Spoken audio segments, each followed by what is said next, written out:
Mr. Mayor, from everything I have heard, you are very lucky to be alive. I understand you at one point had to punch holes and climb onto the roof of your house. What happened?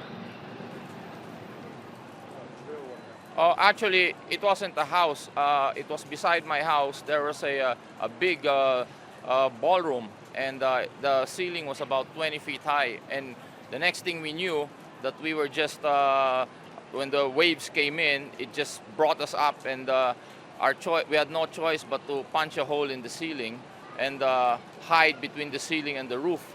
And the waves were breaking in the roof, and the place was a resort, and it's like a ballroom, so it's a huge roof and a tall roof, and the waves just came so fast, and but worse than that was the wind. The wind was just so strong that the visibility was about 10-15 feet.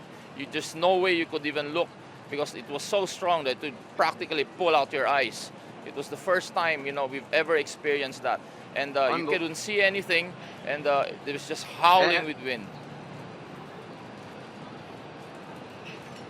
In terms of how your city is right now, there have been estimates of different death tolls. Explain.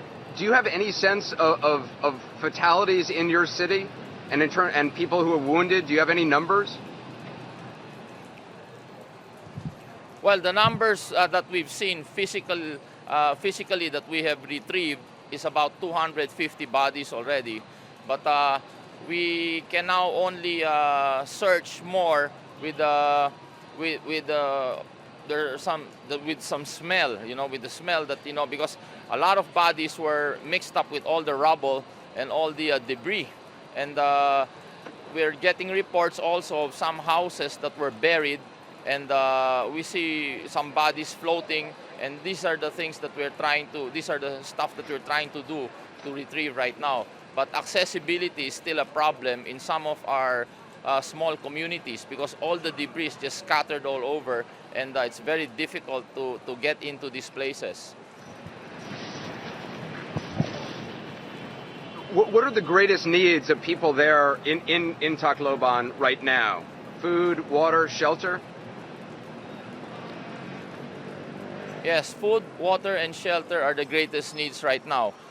Earlier, it was because Tacloban is a city wherein it's by practice that every time there's a storm in the region or in the area, they take shelter in Tacloban City.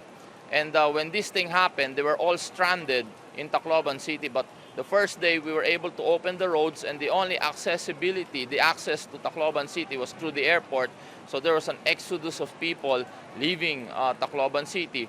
And the following day, we were able to open the main arteries going out of the city, wherein a lot of people started to leave, and because they saw that there was no water and there was no food, and they had no choice but try to leave, because the relief efforts weren't really enough, and because it was just starting, because we were paralyzed here in the city government, and only about out of 300 policemen, only less than 30 were able to make it and showed up, and many are still missing.